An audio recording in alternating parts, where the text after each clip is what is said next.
চিকেনের তো অনেক ঝাল ঝোল খাওয়া হয়েছে, চলো না দেখাই আজকে চিকেনের পাতলা তেলতেলে ঝোল। দেখে নেওয়া যাক রেসিপিটি। প্রথমে কড়াই দিয়ে দেবো হাফ কাপ সর্ষের তেল। তেলটা ভালো করে গরম হয়ে গেলে 1 চামচ কালো জিরে ফোড়ন হিসাবে দিয়ে দেবো। এটা ভীষণই পাতলা হয়, খেতেও খুব টেস্টি হয়। এবারে আমি একটা গোটা রসুন একটু থেতো করে নিয়েছি, তাই এটা আমি দিয়ে দেবো। রসুনটা তেলে ভালো করে ভেজে নেব।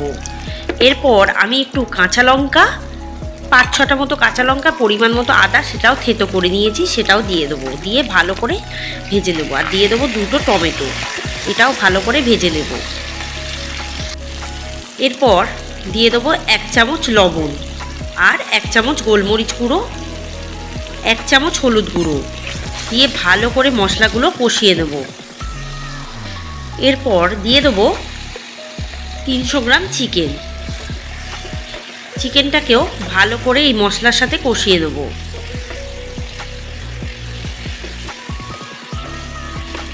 রোজ রোজ কষা খেতে না ভালো লাগলে এই রেসিপিটি অবশ্যই বাড়িতে বানিয়ে দেখতে পারেন।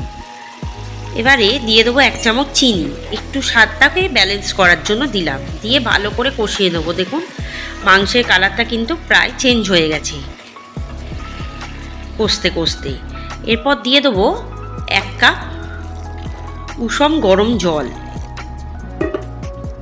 দিয়ে ভালো করে চিকেনটাকে মিশিয়ে দেবো যাতে চিকেনটা ডুবে যায়, সেই মতো জল দিতে হবে। এবারে দিয়ে দেবো 1 চামচ মাখন আর একটু পুদিনা পাতা কুচি দিয়ে এটাকে হতে দেব প্রায় 15 থেকে 20 মিনিট। লো আঁচে এটাকে রান্না করব।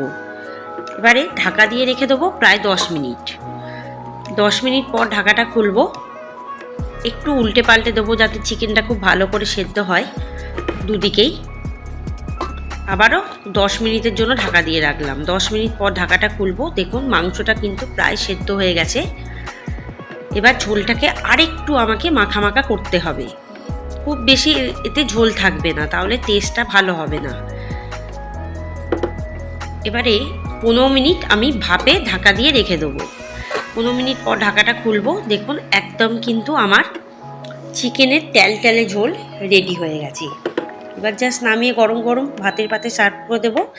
রেসিপিটি ভীষণ সহজ আর খুব তাড়াতাড়ি হয়ে যায় আর ভীষণই টেস্টি হয়। যদি একবার বাড়িতে বানিয়ে দেখেন এর স্বাদ কিন্তু ভুলতে পারবেন না, দারুণ স্বাদ হয়। ভালো লাগলে অবশ্যই কিন্তু চ্যানেলটিকে সাবস্ক্রাইব করবেন, বেল আইকনে ক্লিক করবেন। অনেক নতুন নতুন রেসিপি আসছে, আরও চ্যানেলে চোখ রাখুন এবং পুরনো রেসিপিগুলোও দেখতে থাকুন।